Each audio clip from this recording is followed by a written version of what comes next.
ഭരണഘടനയുടെ ഏത് ഭേദഗതിയിലാണ് മൗലിക കർത്തവ്യങ്ങൾ അല്ലെങ്കിൽ ഫണ്ടമെൻ്റൽ ഡ്യൂട്ടീസ് ഉൾപ്പെടുത്തിയത്? ഏതാണ്?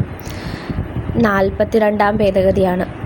ഇന്ത്യൻ ഭരണഘടനയുടെ 42-ാം ഭേദഗതി അനുസരിച്ച് സുപ്രീം കോടതിയും ഹൈക്കോടതികൾക്കും നിയമങ്ങളുടെ ഭരണഘടനാ സാധുതയെക്കുറിച്ച് വിധിക്കാനുള്ള അധികാരം പരിമിതപ്പെടുത്തി. അതായത് ഇന്ത്യൻ ഭരണഘടനയുടെ 42-ാം ഭേദഗതി അനുസരിച്ച് സുപ്രീം കോടതിക്കും ഹൈക്കോടതികൾക്കും നിയമങ്ങളുടെ ഭരണഘടനാ സാധുതയെക്കുറിച്ച് വിധിക്കാനുള്ള അധികാരം പരിമിതപ്പെടുത്തി.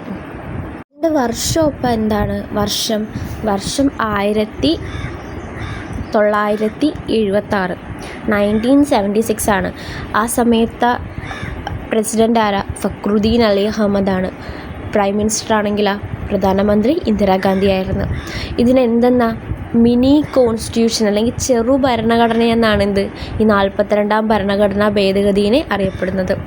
ഇനി ഈ ഭേദഗതിയാണ് ഇന്ത്യ ഒരു സെക്കുലർ സോഷ്യലിസ്റ്റ് റിപ്പബ്ലിക് ആണെന്ന് പ്രഖ്യാപിച്ചത്. ഇന്ത്യ ഒരു സെക്കുലർ സോഷ്യലിസ്റ്റ് റിപ്പബ്ലിക് ആണെന്ന് പ്രഖ്യാപിച്ചത്. പൗരന്മാരുടെ അടിസ്ഥാന ചുമതലകൾ ഈ ഭേദഗതി വ്യവസ്ഥ ചെയ്തു. ഇനി സംസ്ഥാനങ്ങളുടെ കാര്യത്തിൽ ഇടപെടാൻ കേന്ദ്രത്തിനു അധികാരം ഈ ഭേദഗതി വിപുലപ്പെടുത്തി കുറച്ചും കൂടി.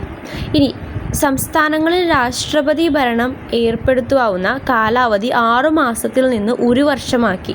രാഷ്ട്രപതി ഭരണത്തിൻ്റെ കാലാവധി 6 മാസത്തിൽ നിന്ന് 1 വർഷമാക്കി. സംസ്ഥാനങ്ങളിലെ നീതിന്യായ പ്രശ്നങ്ങൾ ഇടപെടാൻ കേന്ദ്ര സേനയെ ഉപയോഗിക്കാൻ ഈ ഭേദഗതി വ്യവസ്ഥ ചെയ്തു. അത് സംസ്ഥാനങ്ങളിലെ നീതിന്യായ പ്രശ്നങ്ങളിൽ ഇടപെടാൻ കേന്ദ്ര സേനയെ ഉപയോഗിക്കാൻ ഈ ഭേദഗതി വ്യവസ്ഥ ചെയ്തു.